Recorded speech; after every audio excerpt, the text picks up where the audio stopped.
I don't know what change will happen. That only time will tell. But yes, people of Telangana have given their verdict, which we respect. And a new government headed by Congress party will be formed over here. We don't know what changes will happen, but this is the decision made by the people of Telangana, which one will have to accept it. And we respect them, and we have offered our best wishes to the new incoming government. But as far as our party is concerned, we'll continue with our struggle, and that is to strengthen our party, that is to ensure that the development works which have been started, they are taken to its logical end. Thirdly, we'll be working hard to ensure that more development projects are brought to our assembly segments headed by MLAs. And also at various places where I have gone, there are many public issues which we have promised to take it up. For example, in Vikharabad, there's a need for junior colleges and many such issues on these lines. So we'll be taking up, our MLAs will be as forthright as they have been before and boldly talking about the issues concerning the people of Telangana in general and minorities in particular, and about their own assembly segment. So only time will tell what change will happen, how will it happen. So, it's too early to say about it. It's too early to talk about it. So we'll have to wait, let the new government be formed, and then you and me will be there to see. One more question, please. If you were to give one or two pieces of advice to the new government, what would that be? You are a seasoned politician. No, I will. I'm very thankful to you for your magnanimity, but I am not a seasoned politician. I'm still learning politics. And don't understand. No. I'm not. I'm not trying to show I'm very humble or modest, but that is the honest opinion I have about myself. It is a new government. Let us see what happens, what they do. They have made various promises to the people of Telangana. As far as we are concerned, we will make this government accountable. We'll be discharging our role as an opposition party, and we'll be trying our best. Sir, what BRS believes is this is not a wave of Congress, because other states also we have seen the performance of Congress party. What are the defects that the BRS party, or what are the faults that the BRS party has done with which they have lost power? Again, it is not. It is a question which I cannot answer for any other political party. It is for the BRS party to do their own homework. I'm sure they'll do it.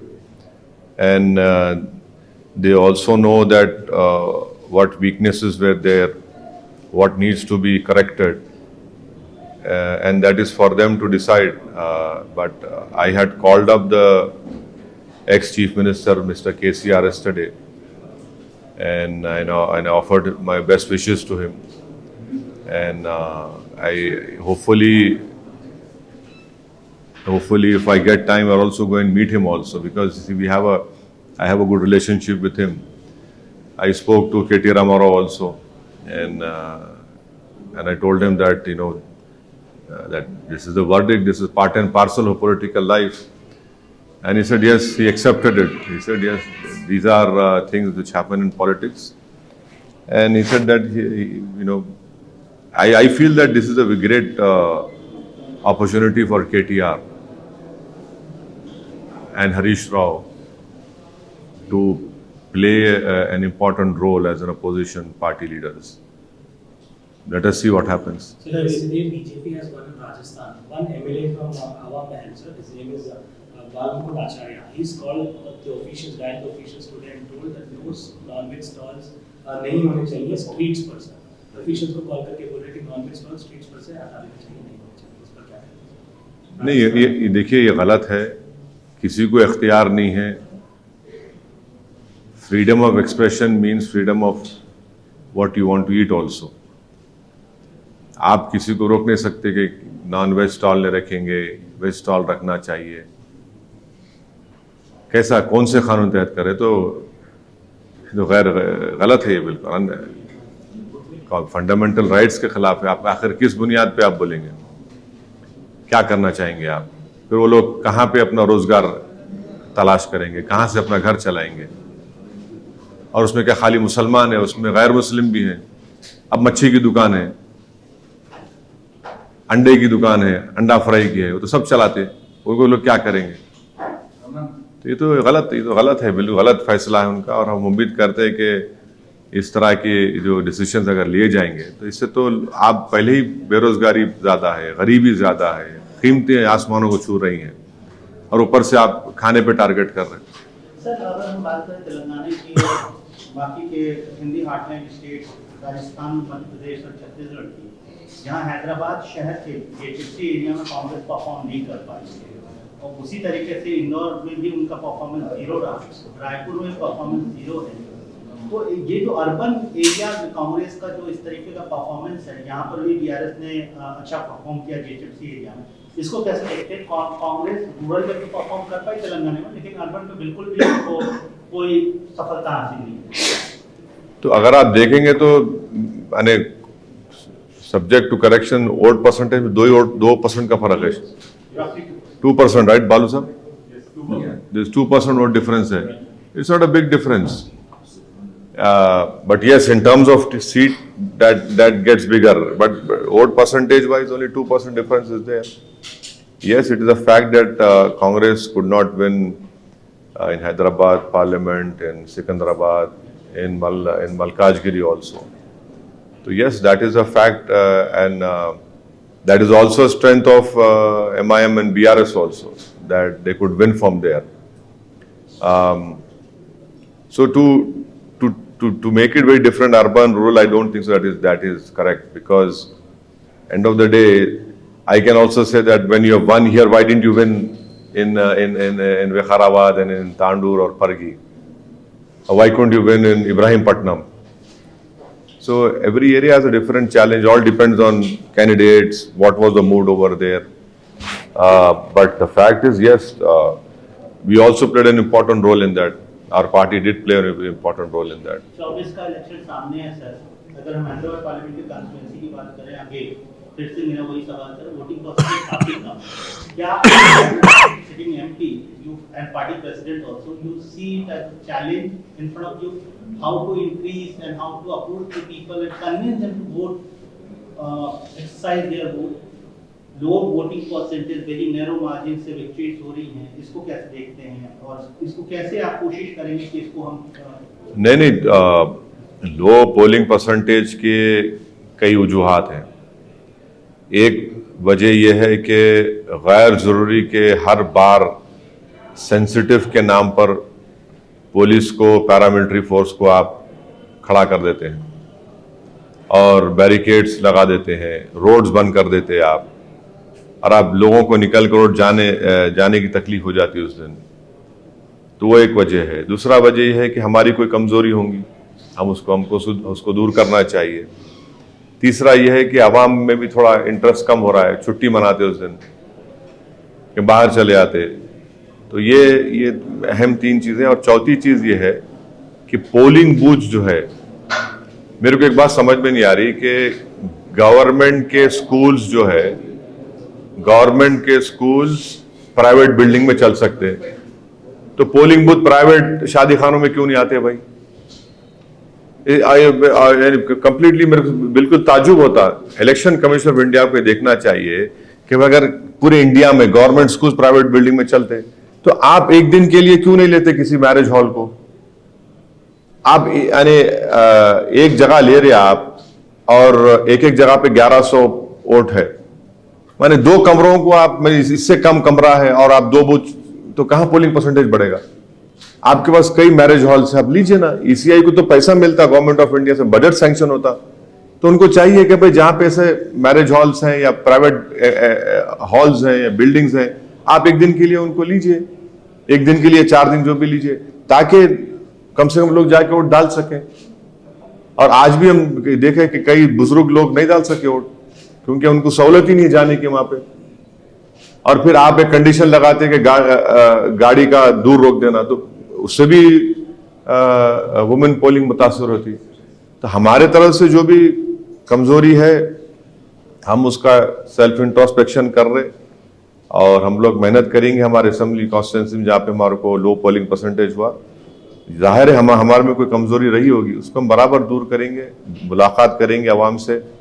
अब तो booth wise data आता है, तो हम देख रहे हैं, उस पर काम होगा, और इंशाल्लाह मुझे यकीन है कि पार्लियामेंट इलेक्शन में पोलिंग परसेंटेज बढ़ेगा। 3 राज्यों में बीजेपी जीत हासिल की, और ये भी कहा जा रहा है कि अब नरेंद्र मोदी इनविंसिबल है, वो हैट्रिक करने जा रहे हैं। जिस प्रकार से उनके हौसले बुलंद हो गए और अभी ऑपोजिशन के पास चेहरा ही नहीं है, तो क्या आप भी समझते हैं सर कि 3 राज्यों के बाद बीजेपी काफी स्ट्रॉन्ग पोजीशन में है और ऑपोजिशन के पास मोदी का जवाब नहीं है? लाइटर वेन में मैं भी इनविजिबल था वहां पे, तब भी बीजेपी जीत गई। मैं तो था ही नहीं वहां पे, तब भी बीजेपी जीत गई। हम लोग राजस्थान में 10 सीट लड़े, तो और 4 सीट मध्य प्रदेश में लड़े, छत्तीसगढ़ में तो हम थे ही नहीं, तब भी बीजेपी जीत गई। अब नहीं मालूम अब किसको ब्लेम करेंगे ये लोग, अब किसको ब्लेम करेंगे नहीं मालूम, सोचना पड़ेगा इन लोगों को। हमारी बीजेपी जीती वहां पर, यानी मध्य प्रदेश में जो मेजॉरिटी बीजेपी लेकर आई वो फॉर्मेडेबल है, वो मैंने बड़ी मेजॉरिटी है वो। इतने सीट के 140 कुछ के ऊपर लेके आए ना, 160। आप बताइए, आप छत्तीसगढ़ में सिटिंग सीएम आपका है, और इतना वो लोग वो थे वहां पे, आप राजस्थान में। तो यस, ये जो 3 स्टेट के डिसीजंस आए हिंदी हार्टलैंड के, ये तो कांग्रेस पार्टी के लिए बहुत बड़ा, इनके लिए एक क्या बोलना चाहिए उसको, सही लफ्ज क्या होगा, कांग्रेस पार्टी के लिए तो एक बहुत बड़ा कहीं है उनके लिए नुकसानदेह साबित ना हो जाए 24 के लिए, क्योंकि 65 लोकसभा की सीट है, उसमें 65 लोकसभा की सीट है छत्तीसगढ़ में, मध्य प्रदेश, राजस्थान 65 में से मेरे ख्याल से लास्ट टाइम एक कमलनाथ साहब के बेटे जीते थे। राजस्थान तो कंप्लीट वाइप आउट था, और छत्तीसगढ़ में शायद 1 या 2 जीते थे। मैंने बीजेपी 63 सीट जीती थी वहां पे लास्ट टाइम। तो यकीनन इनको ये तो कांग्रेस पार्टी को बहुत बड़ा धक्का है। ये 3 स्टेट्स में आप एक तो पावर में थे आप, तो अब देखिए क्या होता है, कितने मोहब्बत की दुकान खुलती नहीं खुलती नहीं मालूम। सर, ये याकूबपुरा और नामपल्ली में इतनी कम मेजॉरिटी आने की वजह क्या सर? नहीं, याकूबपुरे में शायद हमको देखना पड़ेगा क्या कमजोरी थी, हमसे क्या काम नहीं हुआ है वहाँ पर, और इंशाल्लाह हम उस पर वर्क करेंगे। यकीनन हमारे लिए एक फिक्र की बात है, और मुझे पूरा यकीन है कि इस पर इंशाल्लाह ताला आप देखेंगे जल्द से जल्द उस पर काम शुरू होगा, और हम अपना पोलिंग परसेंटेज भी बढ़ाएंगे वहाँ पे, और जो भी कमज़ोरियाँ खामियाँ रही उसको इंशाल्लाह हम ज़रूर दूर करेंगे। मैं याकूबपुरे की आवाम का शुक्रिया अदा करता हूँ कि उन्होंने हमको वोट भी दिया, नहीं भी दिया, और जो वोट डालने नहीं निकले, मैं उनसे भी गुजारिश करूँगा कि अगर आप निकल के वोट डालते, जो मजलिस के एक बहुत बड़े चाहने वाले हैं, तो इतना जो रिजल्ट आया, इससे बेहतर रिजल्ट आ सकता था। कांग्रेस के पास नंबर तो है, लेकिन बहुत ज्यादा नंबर नहीं है। अगर किसी सूरत हाल में, किसी भी पॉसिबिलिटी में, कहाँ की बात कर रहे हैं आप? तेलंगाना की बात कर रहा हूँ, वो आपको अप्रोच करते हैं, वो आपका हेल्प मांगते हैं, तो क्या एमआईएम इसके लिए दरवाजे खुले रखती है? क्यों मेरे पास क्यों आएंगे भाई? अगर आए सर पॉसिबिलिटी। अरे कहाँ आएंगे भाई मेरे पास? बोले थे सूचना తీసుకుంటా यानी आपसे भी एज एन इफेक्टिव अपोजिशन तो एमआईएम पार्टी के एमएलए अपना रोल निभाएंगे। हम भी चाहेंगे कि तेलंगाना में अमन रहे, प्रोग्रेस रहे, प्रॉस्पेरिटी रहे, यहाँ पर किसी किस्म की तकलीफ ना हो किसी को भी, सेक्शन ऑफ सोसाइटी को। ये तो हमारा हमेशा का ताउन रहा है, ताउन रहेगा। अब आपका स्पेसिफिक सवाल का जवाब मेरे पास नहीं है, क्या होगा नहीं मालूम मेरे को, मगर हम तो अपनी लड़ाई लड़ते आए। मैं शुरू से कह रहा हूँ आपको कि हम लोग जीतेंगे, कुछ भी कर लो आप, नहीं होने वाला है यहाँ पर। ठीक है पोलिंग परसेंटेज कम हुआ थोड़ा, आखिर राउंड्स तक गया याकूतपुरे में, मगर हम तो अपनी ताकत अल्हम्दुलिल्लाह अल्लाह करम में रिटेन कर सके उसको। Whom you think, though they are Congress leaders, दोनों कांग्रेस के लीडर हैं, कौन लगता है आपको बेहतर सीएम कैंडिडेट हो सकता है आपकी नजर में, आपके एक्सपीरियंस के अंदाज में? दो लोगों का नाम चर्चा में, रेवंत या भट्टी, ललित चेहरा या रेड्डी चेहरा? नहीं, मेरे को लगता है कि अकबरुद्दीन ओवैसी, अहमद वलाला, माजिद हुसैन, ये बहुत काबिल हैं ये लोग, आप क्यों अंडर एस्टिमेट कर रहे हैं? नहीं, अगर लॉटरी उठ रही तो फिर इनका नाम क्यों नहीं उठना चाहिए? नहीं, ये क्या बात है? नहीं, ये क्या, आज देखिए ये उनकी पार्टी का फैसला है भाई, मैं क्या करूंगा उसमें? वो अब काबिलियत की बात आप कर रहे हैं, तो काबिल हमारे अकबर नहीं है क्या? बलाला नहीं है क्या? माजिद हुसैन नहीं है क्या? भाई 3 साल का मेयर, 2 मरतबा कॉरपोरेटर, जुल्फ़िकार मेयर थे।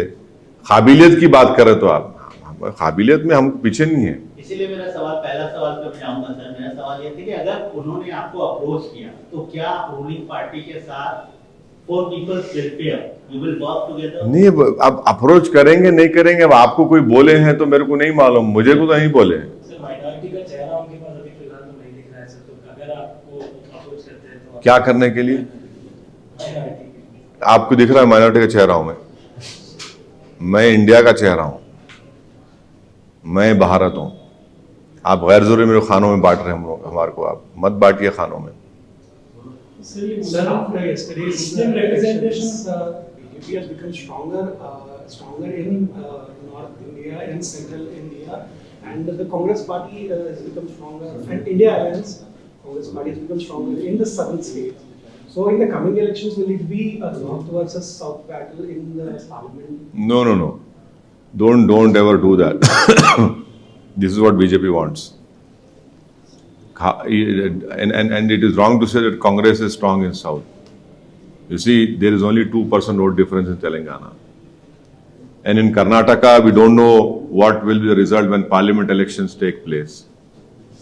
Thirdly, in Tamil Nadu, it is the AIADMK and the DMK who are in power, not Congress party. In Kerala, it is the UDF and the LDF over there. So I don't think so that is the right comparison to make. And then this North and South. Yes, BJP has won 3 elections in the Hindi heartland, and these are big victories for BJP. Defeating a Congress party in Chhattisgarh and retaining Madhya Pradesh state. And of course Rajasthan, they have every 5 years the government changes. It is a challenge for all of us come 2024, and it is a bigger challenge for the parties who are there in that INDI alliance. Sir ये 4 states में 636 MLAs में ruling party का एक भी मुस्लिम MLA नहीं elect हुआ। मुस्लिम representation ruling party से मुराद कौन? बीजेपी और कांग्रेस। कोई भी मुस्लिम एमएलए इलेक्ट नहीं हुआ। नहीं, मध्य प्रदेश में आरिफ मसूद हुए ना? 2 इलेक्ट हुए हैं, बहुत अपोजिशन के एमएलए। नहीं, अच्छा, रूलिंग पार्टी वो तो बीजेपी है। बीजेपी टिकट देती भी नहीं ना। बीजेपी तो टिकट देखिए, बीजेपी का क्लियर कट है, वो मुस्लिम माइनॉरिटी को इंडियन पॉलिटिक्स से इनविजिबलाइज कर चुके हैं। एक मिनट ठहरिए भाई, बात मत करिए, एक मिनट ठहरो भाई। तो वो लोग इनविजिबलाइज कर चुके हैं पूरा, कोई है ही नहीं। तो बीजेपी का उनके पास एक मुस्लिम एमपी नहीं है, मुस्लिम मिनिस्टर नहीं है यूनियन गवर्नमेंट में, तो बीजेपी का क्लियर कट आइडिया है। अब दूसरे पार्टीज जो है, अब वो भी तो वैसे फॉलो कर रहे हैं, वो भी तो वही फॉलो कर रहे हैं ना। वो भी तो सॉफ्ट हिंदुत्व बोलिए, हार्ड हिंदुत्व बोलिए।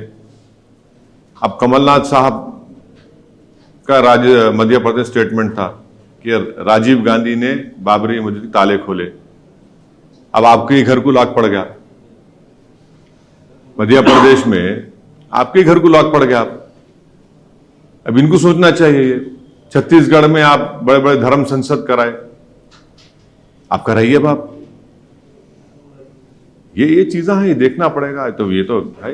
विंटर सेशन चल रहा है सर पार्लियामेंट का। प्राइम मिनिस्टर ने आज एड्रेस किया मीडिया को, उन्होंने अपील की ऑपोजिशन से कि वो जो 3 राज्यों का हार था जिसमें इशारा कांग्रेस की तरफ था, उसका गुस्सा पार्लियामेंट के अंदर ने निकाला। हम प्रधानमंत्री से ये और बीजेपी से ही बोलेंगे कि पार्लियामेंट में हम जो बहस करना चाह रहे हैं उसको अलाउ करिए। आप दिल बड़ा करिए। आप सिर्फ अपना गवर्नमेंट का एजेंडा लेके मत चलाइए प्लीज। सिर्फ आप अपना एजेंडा लाके करा लेंगे तो अपोजिशन क्या करेंगे? फिर डिबेट्स भी तो होनी चाहिए। सरकार को हम क्रिटिसाइज करें, इश्यूज हैं ऐसे कई। तो चाइना पे प्रधानमंत्री क्यों नहीं डिबेट कराते पार्लियामेंट में? क्यों डरते प्रधानमंत्री और उनकी सरकार चाइना से? डिबेट करवाइए ना भाई। 2000 स्क्वायर किलोमीटर पे चाइना कब्जा करके बैठा है। हम चाहेंगे डिबेट हो गाजा में, गाजा के ऊपर जो इजराइल जुल्म कर रहा है। 12,000 लोगों को इजराइल खत्म कर चुका है फलस्तीनों से हमारा पुराना रिश्ता रहा। ये डिबेट होना चाहिए पार्लियामेंट में गाजा के बारे में, चाइना जो जमीन पे कब्जा करके बैठा है। और क्या मुद्दे आपको लगता है सर विंटर सेशन में हो सकते हैं? बहुत से मुद्दे हैं भाई। अभी तो चुनाव से हम निकले हैं, तो अब तो 1 महीना तो यही इसी में थे। बहुत से ज़ाहिर है हमारे वतन अजीज में बहुत से अवामी मसाइल हैं जिस पर बहस होनी चाहिए, और लोग पार्लियामेंट तरफ देखते हैं कि भाई क्या ये मेरी तकलीफ को बयान कर रहे हैं, क्या हुकूमत मेरी तकलीफ को समझ रही है। आप जीते हैं और ये बार हमने देखा है कि काफ़ी जो है आपको मेहनत करनी पड़ी। कुछ एग्जिट पोल्स ये भी बता रहे थे कि 1-2 सीट का आपको नुकसान भी हो सकता। तो ग्राउंड अभी जो है रिजल्ट्स आ गए हैं, तो पूरे सिनारियों को अगर आप सामना करना चाहेंगे तो कैसे करेंगे? नहीं, मैं आपसे हमेशा कह रहा था कि इंशाल्लाह हम लोग अपने 7 MLA सीट जीतेंगे। अल्हम्दुलिल्लाह अल्लाह के फजल करम से अवाम के साथ उनकी दुआओं की वजह से हम जीत पाए। यकीनन हमारे लिए एक लम्हे फ़िक्र की बात है कि हमारा पोलिंग परसेंटेज कम हुआ है, और ज़ाहिर है उसमें कई वजूहात हैं। इसमें एक वजह होगी कि हम में कोई खामियां रही होंगी। इंशाअल्लाह हम उसको दूर करेंगे, उन कमज़ोरियों को दूर करेंगे, और हमारे पार्टी के जो ज़िम्मेदार हैं उनसे हमारी बातचीत चल रही है। अवाम उन्नास से भी हम बात करेंगे, तो ये उसको दूर करेंगे। तो टीआरएस की और हार हुई है और कांग्रेस सरकार में आ गई है, इसको कैसे देखते हैं आप? नहीं, अब जो आप लोग जो चला रहे थे कि चेंज बदलाव हवा है, सुनामी है, भाई ये सुनामी तो नहीं थी, सिर्फ 2% वोट का फ़र्क है। ठीक है, अवाम का फ़ैसला है, इसको हम कबूल करते हैं, और हम अपने नेक तवक्कुआत और नेक ख्वाहिशात, नेक तमन्नाओं का इजहार करते हैं जो नई कांग्रेस की गवर्नमेंट आ रही है। और हम उम्मीद करते हैं कि वो लोग जो वादे किए हैं तेलंगाना की आवाम से उसको पूरा करेंगे, और हमारी पार्टी इंशाअल्लाह एक इफ़ेक्टिव अपोजिशन का रोल अदा करती है और करते रहेगी, और इस नई हुकूमत को अकाउंटेबल बनाएंगे हम। बीजेपी 3 जो है स्टेट्स जीती है, और ये भी कह रहे हैं कि ये आपका दूसरा सवाल है। हाँ, हैट्रिक जो है पीएम बनेंगे। हाँ, हैट्रिक जो है अभी पीएम बनेंगे नरेंद्र मोदी। हुनूस दिल्ली दूरस्त, अभी 24 है, अभी 24 के लिए अभी से मत बाजा बजाइए, अभी टाइम है। आप देखिए क्या क्या होने वाला है, क्या होगा। हाँ, ये बात सही है कि बीजेपी ने छत्तीसगढ़ में बहुत बड़ी कामयाबी हासिल की, मध्य प्रदेश में कामयाब हो गए, राजस्थान में हो गए, और मुझे बड़ी तकलीफ़ इस बात की है कि मैं नहीं दिखा वहाँ पर, तब भी बीजेपी जीत गई। तो ये तो कैसे हुआ नहीं मालूम, क्योंकि हर बार बीजेपी जहाँ जीतती है तो हमको ही इल्ज़ाम लगाते थे, तो हम नहीं थे वहाँ पर। सर, आप हमेशा से बीआरएस के फ्रेंडली अलायंस रहे हैं, अब कांग्रेस पार्टी जो है वो गवर्नमेंट फॉर्म कर रही है, तो आपका उनके साथ किस तरह से रहेगा आगे का प्लान ऑफ एक्शन, या फिर किस तरह से आप उनके साथ भी फ्रेंडली अलायंस में रहेंगे क्या? अब इस इलेक्शन में तो मैं जो है तेलंगाना के इलेक्शन में 8 मुकामात पर मैं खुद पब्लिक मीटिंग किया था टीआरएस के लिए। 7 जगह पर बीआरएस जीत गई, 1 जगह पर कांग्रेस को, कहीं पर बीजेपी नहीं जीती। तो ये एक इम्पॉर्टेंट पॉइंट आपके इत्तला के लिए बोल रहा हूँ। तो इसका आप कई नतीजा निकाल सकते हैं कि सौदा हुआ नहीं हुआ, किससे हुआ नहीं हुआ, कौन पैसे दिया नहीं दिया, मगर हम तो पूरे इखलास के साथ ये कोशिश किए हैं। और आगे का क्या होगा कैसा होगा मुझे नहीं मालूम, किस तरीके के हालात पैदा होंगे कैसा होगा। अभी तो नई सरकार हुकूमत बनेगी और ज़ाहिर है हमको उनको टाइम देना पड़ेगा। नई गवर्नमेंट बनने के बाद उनको काम करने का मौका मिले, उसके बाद से हम देखेंगे। और मगर ये बात सच है कि हम एग्रेसिव अपोजिशन का रोल अदा करेंगे और आवाम के जो मसाइल हैं उसको उठाते आए हैं, उठाते रहेंगे। डेवलपमेंट के जो काम रुके हुए हैं हमारे कॉन्स्टिट्यूंसीज़ में उसको पूरा करवाएंगे और हमारी कोशिश होगी कि जमहूरियत को मजबूत किया जाए तेलंगाना। रेवंत रेड्डी का नाम आ रहा है चीफ मिनिस्टर के पोस्ट के लिए, आप किस तरह से देखते हो? नहीं, मुझे नहीं मालूम कि वो उनकी पार्टी का फैसला है, क्योंकि उनको आवाम ने उनको एतमाद दिया है। वो फैसला करेंगे किसको बनाना, मुझे नहीं मालूम उसके बारे में। किसको बनाएंगे नहीं बनाएंगे वो फैसला करेंगे। Do you welcome him as the chief minister? If no, mandate तो उनके पास है ना, तेलंगाना के अवाम ने उनको मैंडेट दिया है, तो वो अब उनकी आप तो उनको हमेशा से आरएसएस और टीडीपी से जोड़ते आए हैं।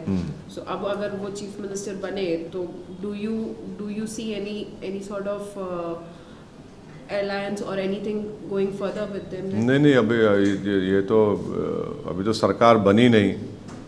अब ये Congress party should decide.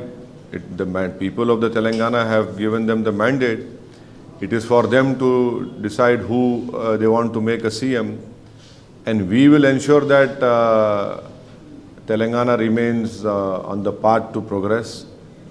We will ensure that the peace which we had in last 9.5 years rule under TRS rule, it continues, and our opposition role was there before, will continue with that role. But it is too early to say and talk about, let the government be formed, we'll see what happens. Friendly alliance रहेगा sir, because आप opposition का role किससे रहेगा? कांग्रेस के साथ। अरे भाई साहब, आप हर चीज का फैसला मेरा कर ले रहे। आप इधर भी फ्रेंड अलायंस बोल रहे, उधर भी बोल रहे। मेरी पार्टी का फैसला मैं करूंगा, हमारी पार्टी करेंगी। हम ये समझ में नहीं आ रहा। फिर हमारी पार्टी एक इफेक्टिव अपोजिशन रोल अदा करेंगी, इसमें कोई दो राय नहीं है।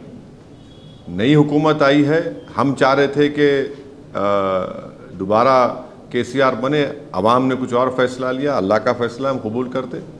सरकार बनने दीजिए, हम अपना काम करेंगे। रेवंत रेड्डी जी बोले कि एमआईएम के नेता भी और बीआरएस के नेता भी हमारे पास आना चाहिए और जो भी प्रॉब्लम्स है इंक्लूडिंग माइनॉरिटी प्रॉब्लम्स है हमको बताना चाहिए, हम सॉल्व करेंगे। हम बिल्कुल आने की जरूरत नहीं है ना। जब हम खड़े रह के असेंबली में बोलेंगे तो सरकार का काम है कि उनको सुने और हम आपके जो प्रॉमिसेस हैं, जो आप वादे किए, उसको पूरा करें। तो ये आना जाने का क्या बात है भाई? वो गवर्नमेंट इन पावर है, we are the opposition, we will have our say, we will be raising our voices, we will be raising the issues concerning to the people of Telangana. The people of Telangana have given them the mandate and will ensure that they deliver on what they have promised. आपका साथ BRS के साथ रहेगा sir, Congress के साथ? हाँ, आपका साथ बीआरएस के साथ रहेगा, कांग्रेस के साथ? अभी कोई चुनाव तो नहीं है ना। अभी जब चुनाव आएगा किसके साथ है नहीं है, यकीनन हम बीआरएस के लिए बोले हैं। अब एक नई गवर्नमेंट बन रही है, मगर हम अब फिलहाल तो ये गवर्नमेंट बनने दीजिए, फिर देखेंगे। और कांग्रेस पार्टी ने उनके मैनिफेस्टो में एक और प्रॉमिस किया था, कास्ट सेंसस का, minority caste census, OBC caste census. तो आप उसको किस कराइए, विदिन 6 months ऑफ टाइम कराइए। आप, हमारे को इतराज नहीं है, बिल्कुल कराइए, बिल्कुल कराइए, कराइए। कास्ट सेंसस बोलिए, क्या बोलिए, आप जो बोले। अब मेरे ख्याल से ऑलरेडी तेलंगाना में हो चुका है। समारा कुछ बोलते ना उसको। हाँ हाँ हाँ, वो तो ऑलरेडी हो चुका है, उसको पब्लिक कर दीजिए, ख़त्म। अब वो भी और नया कराना चाह रहे, कराइए आप, कौन रोक रहा आपको? बिल्कुल करिए, क्या बात है उसमें? क्यों नहीं होना चाहिए? मालूम होना चाहिए जनता को कि कितने ब्राह्मण्स हैं, कितने रेड्डीज़ हैं, कितने वेलमाज हैं, कितने कापू हैं, कितने आपके पद्मशाली हैं, कितने मुदिराज हैं, कितने गौड्स हैं, कितने माला हैं, कितने माढिगा हैं, कितने इन दोनों से हटके कितने हैं, और कितनों का कितना शेयर है नौकरियों में, पोस्टिंगों में, टीचर्स में। बहुत अच्छा है भाई, यही तो हमारी लड़ाई रही है, हिस्सेदारी की लड़ाई तो मजलिस लड़ती आ रही है कि इंसाफ मिले। हम तो बोल रहे हैं ना कि भाई बताओ क्यों नहीं आ रहा, बहुत करिए, अच्छा है। अब जैसा कि आपने बिहार में कर दिया, अब बिहार का आपको बताता हूँ, अच्छा सवाल किया आप लोग। मैं थका हुआ था इतनी देर से, आपने अब बिहार का देख लो आप। माफ़ी चाहता हूँ बालू साहब, थोड़ा आपको बोर तो नहीं करो। अब बिहार में देखिए, नहीं, बिहार में देखिए, बिहार में सुरजापुरी है कम्युनिटी है मुस्लिम्स में। अब सुरजापुरी का पॉपुलेशन है 24,46,212। उनको शेयर मिलना था गवर्नमेंट में 38,350 का, कितना शेयर मिला? ओनली 15,359। मिलना चाहिए, तेलंगाना में भी लाइए, बताइए आप क्यों नहीं होना चाहिए। अब बिहार में कुलहिया बरादरी है, उनका पॉपुलेशन है 12,53,781। उनको शेयर मिलना चाहिए था 12,904 गवर्नमेंट एम्प्लॉयमेंट में, खाली 6,751। शेरशाह आबादी है 13,26,000 उनकी पॉपुलेशन है, उनको शेयर मिलना चाहिए था 20,421 और मिला खाली 5,734। अंसारी बरादरी है 46,34,000 उनकी पॉपुलेशन है, उनको शेयर मिलना था 72,651 और उनको मिला खाली कितना? 44,896। शेख बरादरी है 44,95,000 बिहार में उनकी पॉपुलेशन है और उनको शेयर मिलना चाहिए था 78,320 और उनको मिला 39,495। तो अगर आप ये सुरजापुरी, कुल्हिया, शेरशाहवादी, अंसारी, शेख को मिला लेंगे तो इनको शेयर मिलना था 2,22,646 और इनको मिला खाली 1,12,235। आप करवाइए, कौन रोक रहा है? बहुत अच्छा है, हम तो चाहेंगे। तो आप सपोर्ट करेंगे कासिम से? अरे मैं तो पार्लियामेंट में खड़े होकर कहा, बल्कि मैं तो ये बोल रहा हूँ कि आप 50% रिजर्वेशन लिमिट को ब्रीच करिए, प्लीज ब्रीच करिए उसको। इस मुल्क को जरूरत है, वो ब्रीच करिए आप। गवर्नमेंट पार्लियामेंट ने कानून लाए मोदी जी, और ब्रीच करें उसको। We have offered our best wishes to the new incoming Congress government. We hope and expect that the responsibility that has been bestowed on them by the people of Telangana, they will be able to discharge that huge responsibility. And as an opposition party, we will hold them accountable. And we will ensure that our role as an effective opposition continues. And thirdly, as far as maintenance of peace, progress and prosperity is concerned, governments come and go, but these are the things which are of paramount importance, which every political party's duty is it to discharge these important three responsibilities, which MIM has been continuing to do. And yes, we have been fortunate enough that Almighty Allah Subhanahu wa Ta'ala and the people have blessed us. We have been able to retain our 7 assembly constituencies. Unfortunately, we could not get the verdict which we wanted in Jubilee Hills and Rajendra Nagar. And yes, we wanted the BRS to come back in power. We tried our best. That could not happen because it's a decision of the people. We have to respect it. Sir, मामू और BRS से क्या गलती हो गई कि उनको ये रिजल्ट जो है सामने आया है? अब देखिए, ये एक पार्टी का अंदरूनी बात है, वो तय करेंगे। मैं कैसा बोलूँगा आपको? आप तो बिल्कुल बहुत साथ में थे, मामू को वोट दो। हाँ, बोले भाई पार्टी में क्या हुआ, मैं कैसा बोलूँगा? भाई मैं प्रसाद साहब का दोस्त हूँ, पर प्रसाद साहब के घर में क्या खाना पक रहा मेरे क्या मालूम? नहीं, मेरे क्या मालूम घर में क्या खाना पक रहा, क्या खिचड़ी पक रही, नेटफ्लिक्स पे आप क्या देख रहे, मेरे क्या मालूम? मेरे क्या मालूम? भाई मैं आपका दोस्त हूँ ना, मैं दोस्त की दोस्ती निभाऊंगा। नहीं, देखिए, सुनिए, हैदराबाद में एक कहावत है, आप हर बुट्टी में मुंडी नहीं झुका सकते देखने क्या हो रहा।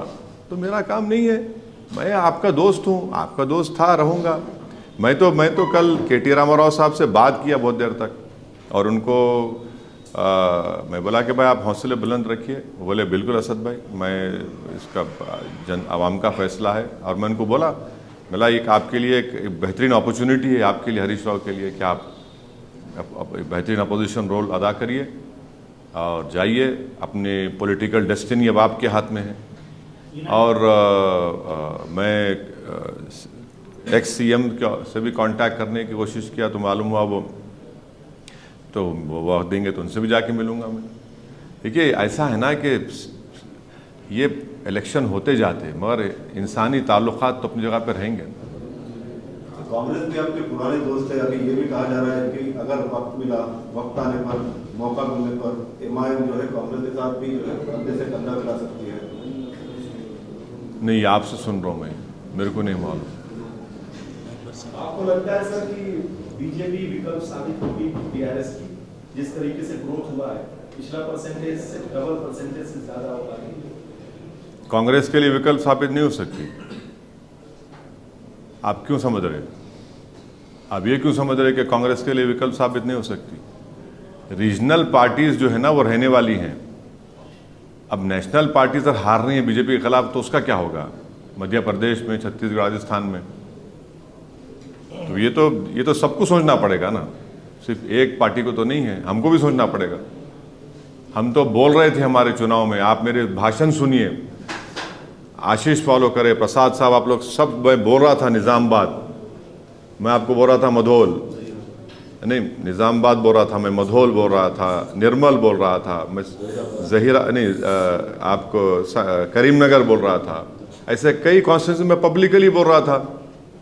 और जो लोग मेरी बात को सीरियस नहीं ले रहे थे, आज मुंह नहीं छुपा सक रहे वो लोग। आज मुंह छुपाने के लायक नहीं है वो लोग। जो ये समझ रहे थे असदुद्दीन ओवैसी डराने के लिए बोल रहा है, आज बोलो कुछ। अगर आज बीजेपी 8 सीट जीती तो वो लोग जवाबदेह है जो गलत फैसले लिए थे।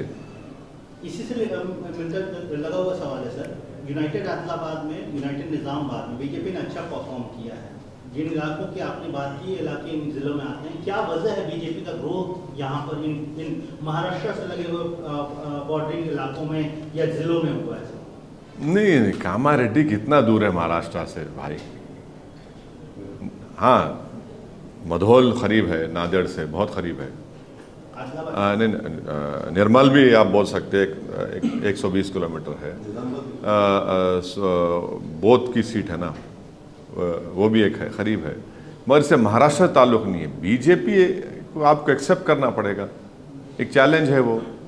मगर अफसोस ये है कि जो लोग जिनको सियासत की सीन नहीं आती, वो सियासत के अगर मुफ्ती बने हुए तो मैं क्या कर सकता हूँ उसको?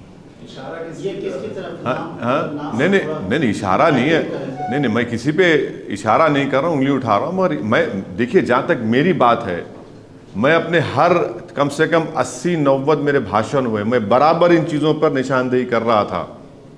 और लोग मेरे को फ़ोन करके बोलते आप क्या बोल रहे हैं, क्यों बोल रहे हैं आप? अरे मतलब मेरे भाई साहब, मैं छोटा मोटा सियासतदान हूँ, मुझे दिख रहा है। अगर आपको नहीं दिख रहा है तो मैं क्या करूँ? यानी तेलंगाना में जो ग्रोथ है बीजेपी का, उसके लिए आप कांग्रेस को जिम्मेदार मानते हैं? नहीं, उसके लिए देखिए, उसके लिए जिम्मेदार बहुत से लोग हैं। नहीं, उसके लिए जिम्मेदार तो बीआरएस भी है, उसके लिए जिम्मेदार कांग्रेस भी है, उसके लिए जिम्मेदार वो लोग हैं जो बगैर ज़मीनी हकीकत को जाने आपने फैसले कर लिए। मैं तो पुकार कर कह रहा था कि देखो, ये चुनाव जो हो रहा है 5 साल के बाद क्या होगा उसको सामने रखकर फैसला लो। मैं तो बोल रहा था बात ये, और मैं कोशिशें भी किया। मैं तो यही कह रहा था कि ये जो असेंबली का चुनाव जो है, उसके दूर दराज नतीजे खुदा ना खास्ता ना निकले 5 साल के बाद। अब उनको समझना चाहिए। सर, जो कांग्रेस ने मीम चलाया, एक तरफ बीआरएस, एक तरफ कांग्रेस ने जो मीम चलाया। अरे भाई, बात मत करो भाई, अरे हटो ना, तौफीक छोड़ दो, मुरुगन ठहरो। हाँ, कांग्रेस ने जो मीम चलाया जिसमें तराजू लिए मोदी, एक तरफ बीआरएस, एक तरफ ओवैसी, ये साबित करना चाह रहे थे कि मोदी जी के हाथ लिए इसका नुकसान जो धर्मनिरपेक्ष फ्रंट है उसको हुआ। मेरे को ये लगता है कि अगर जो सीट कांग्रेस को आई उनको भी सोचना पड़ेगा। 2% वोट का फ़र्क है। हाँ, एक चीज़ का जो मेरे को दिख रहा था कि जो प्रोपेगेंडा कर रहे थे बीजेपी की तरफ से, वो कहीं ना कहीं उसका फ़ायदा बीजेपी को हुआ। मगर कांग्रेस पार्टी तो खैर हमको भी बोले, क्या क्या नहीं बोले हमको। अब चुनाव हो चुका है, मगर अल्हम्दुलिल्लाह अवाम ने उसको मुस्तरद किया, रिजेक्ट किया। तो अब देखिए, मगर ये मैं ही तो कह रहा था अब आने से पहले कि मैं तो जिम्मेदार नहीं हूँ राजस्थान, मध्य प्रदेश, छत्तीसगढ़ का। मैं तो था ही नहीं वहाँ पे। अब नहीं मालूम अब किसको जिम्मेदारी देंगे, किसको। हाँ, ईवीएम को देंगे। अच्छा, ठीक। तेलंगाना में सर कुछ मुस्लिम सोशल स्पेशल ऑर्गेनाइजेशन ने भी चिट्ठी जारी कर कांग्रेस के पक्ष में मतदान करने की बात की। उनको कहा कि हम इनको एक्सटेंड, इनके कैंडिडेट्स को 67 सीट पर किया। उसका भी आपको लगता है कुछ असर पड़ा? ये जो सोशियो रिलीजियस अब देखिए, चुनाव में हर एक को इख्तियार है अपने अपने फैसले देने का, हम किसी को रोक नहीं सकते। उन्होंने भी अपनी जिम्मेदारी को निभाया। सवाल आपने मुझसे किया था कि बीजेपी जो जीती है, मैं ये उस पर अपनी राय ये दिया हूँ, मगर हम किसी को रोक नहीं सकते कि आप किसी की तायद करें ना करें, उनका इख्तियार है। और ये भी सोचना चाहिए कि भाई कांग्रेस पार्टी से एक भी मुस्लिम विधायक जीतकर नहीं आया है, एक भी मुस्लिम विधायक जीतकर नहीं आया है। 2 तो हमारे खिलाफ खड़े थे, 2 नहीं बल्कि कई खड़े, 3-4 जगह पे खड़े थे। तो ये भी तो रियलिटी है ना। अगर आप कुछ बोल रहे हैं, दावे कर रहे हैं, तो फिर the proof of the pudding is in eating बोलते हैं ना, उसमें है। लेकिन सर ये भी तो सही है, ऑलमोस्ट 13% वोट शेयर है माइनॉरिटी, मुस्लिम माइनॉरिटी का यहाँ पे। बीआरएस ने 3 लोगों को टिकट दिया, कांग्रेस ने 6 लोगों को टिकट दिया, उसमें से जीतकर कांग्रेस जैसा कि कोई भी नहीं आ पा रहा है। तो माइनॉरिटी का इतना बड़ा पॉपुलेशन होते हुए उनका रिप्रेजेंटेशन यहाँ भी असेंबली में अरे भाई, ये दोनों पार्टीज को बोलना चाहिए, क्यों नहीं जीत रहे? असदुद्दीन ओवैसी क्यों बोलेगा? ये इन दोनों पार्टीज को बोलना चाहिए ना, चाहे बीआरएस हो चाहे आपके कांग्रेस हो, ये उनको बोलना चाहिए। आप बताइए, जब हर कास्ट का आदमी जीत सकता है, रेड्डी कम्युनिटी 5% है तेलंगाना में, कितने एमएलए जीत कर आए भाई उनके? 43। दोनों पार्टीज में देख लो आप, दोनों पार्टीज को मिला लो आप दोनों पार्टीज को मिला लो, देख लो आप। फिर मुनूर कापू है, पद्माशाली है, मुदिराज है, गंगापुर आपके गौड्स है, यादवाज है, इस पर कोई बात ही नहीं करते आप लोग। आपको पूछना चाहिए भाई, आप लोग इतना ऊपर की बात करते, आप है ऊपर के मालूम मेरे को, मगर नीचे की भी बात करिए ना कभी।